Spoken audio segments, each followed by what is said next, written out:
let's focus first on your Nighthawk. So this was like the drone that you guys actually created, one of the first products that you made and put out. So tell us about that Nighthawk. Yeah, so we quickly realized that the largest blocker for DFR specifically to work was going to be the range issues. And the problems that we're trying to solve are officer safety, of course, but then also the fact that a lot of police departments are understaffed. And so LTE really enables us to solve both of those solutions, and Nighthawk was the first iteration of that. So our founder, he was 19, I think, when he actually made this, when he made the Nighthawk. And Wow. I don't know what you were doing when you were 19. I was not I making an was definitely autonomous not drone. designing drones. I was, Right. yeah, definitely in college, doing stupid things probably. So, yeah, we could have another podcast about that. Yeah, oh yeah. Um, and so the Nighthawk, it's a 55-minute battery life. Battery life is also not a huge issue, but a big factor in which drone you're going to choose. So 55-minute battery life, the LTE connection, the 10x optical, 640p thermal payload on one. That's really what the Nighthawk is, and so it's perfect for DFR. We have Elizabeth, New Jersey. Their police department was using it for I think about 6 months before they transitioned to our new product. And because of that battery life, they were able to respond to like 2 or 3 calls per flight and just bounce around the city, either clearing calls or assisting officers. So the Nighthawk was a very good first step in the right direction for LTE. Well, and I don't know that you mentioned this, Tyler, but doesn't it have like a 3 mile radius? Yes, so that is more of an FAA guideline. Uh, get rid of regulations. Say you have a limitless battery life, the LTE connection, as long as it's connected to the cellular network, can keep flying, right? So battery life's unlimited, no regulations. You can just keep on going until there's no LTE signal around you. So the FAA limits isn't the right word. I feel like they give us because it's actually it covers a lot of ground, gives us Right. 3 mile radius to fly beyond visual line of sight. Now we have an image up here, Tyler. I want to talk about this and pivot for a second, just a little bit to talk about the difference between LTE coverage and traditional radios-based coverage. So, can you explain what we're seeing in this graphic? Yeah, so this graphic really shows it all, why we're pursuing LTE and why LTE is really the future of beyond visual line of sight flying in an urban setting. So on the left side of that image, you're going to see Odessa, Texas. Odessa, Texas, their fire rescue and police department are doing a joint operation for drone as a first responder. They're actually transitioning to our new product next week. On the left side, you have radio-based coverage. So we like to say, some agencies, if you're using an M300, you can get, 2.5 miles on a good day. Elizabeth, New Jersey, for example, gets a half mile with their radio-based communication. And the reason for that is, right, you're flying a drone, you have the controller in your hand, and you're flying the drone. As soon as the drone gets too far away, as soon as there's an obstruction in the middle of the remote controller and the drone, you're going to lose connection. The drone's going to come back. So with LTE, that doesn't happen. So we like to say on average, you could get maybe a mile and a half with a radio-based drone. So those circles there are 1.5 mile radius around either a police department or a fire station in Odessa, Texas. So that epicenter is a real address. So you're flying a radio-based drone. It will take 10 radio-based drones to cover a 56 square mile ops area.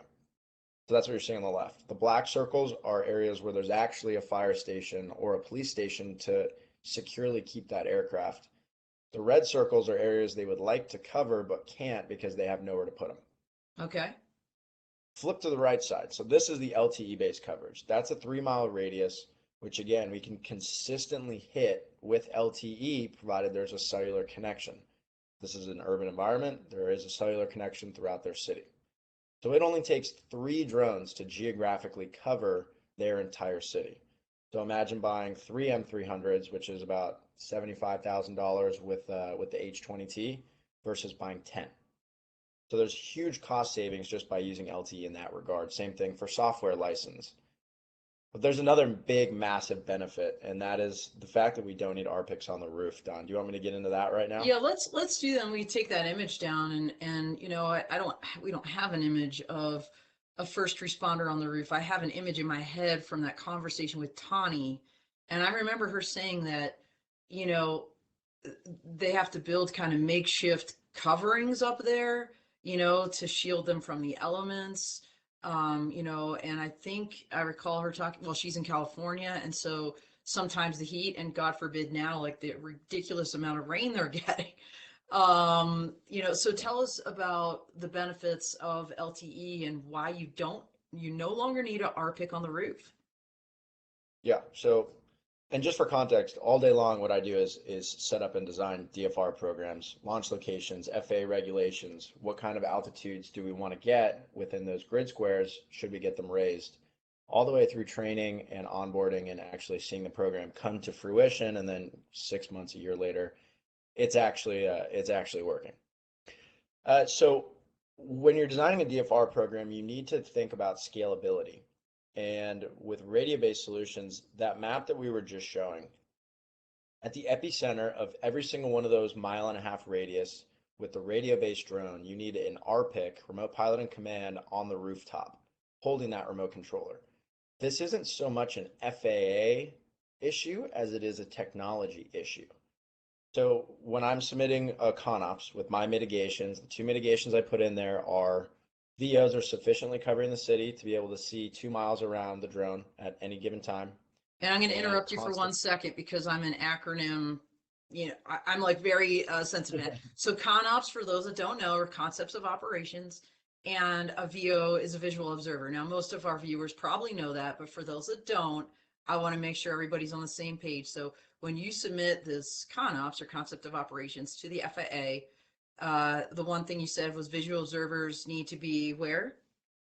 So you need to have sufficient visual observers to be able to see a 2 mile radius around the drone. You need to be able to Gotcha. see that airspace.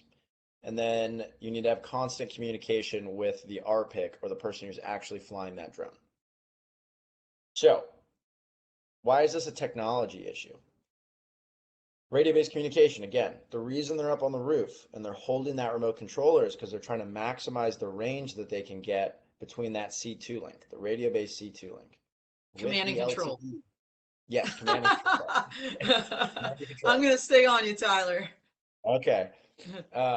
With the LTE, the command and control link, C2, is LTE. So it is not connection from controller to drone, it is drone to the cellular network around it. So you can launch from ground level. You don't need somebody up there holding the remote controller trying to maximize the range. That's not what the C2 link is. So we don't need that person on the rooftop. We've effectively eliminated that necessity. So why is this important when you're actually scaling a DFR program? If you have one launch location with a radio-based drone, you're covering a 1.5 mile radius, and you have to staff somebody on the roof. Say you're just doing that for one shift during maybe your busy hours. Okay, that's one officer. Hopefully you're in a very large call volume area or a hotspot within your city, so that you can actually get the ROI on having that officer or that person up there sitting there and holding the controller. But when you want to go into a 24/7 model, right? Say you want the drone available at night. You're in a 3 shift model. That means you need 3 people to cover that 1.5 mile radius. This is supposed to be a force multiplier. But when you're burning 3 people on one launch location just for 24/7 coverage, to me, that is not a force multiplier. To me, 3 people out in the field is far more effective than having a drone, having them stand on the roof and having a drone effectively clearing calls. Now it's a 3-to-1 ratio. So for LTE, you're covering a 3 mile radius. With radio based, you're covering 1.5 miles. So it's a 3-to-1 ratio on coverage. So the effects are now cascading. If you want to cover the same amount of area as an LTE drone with radio based, what's going to happen is you need 3 launch locations and 3 people per launch location. That's 9 people to cover the same amount of area. There's no way there's an ROI on that with radio-based communication.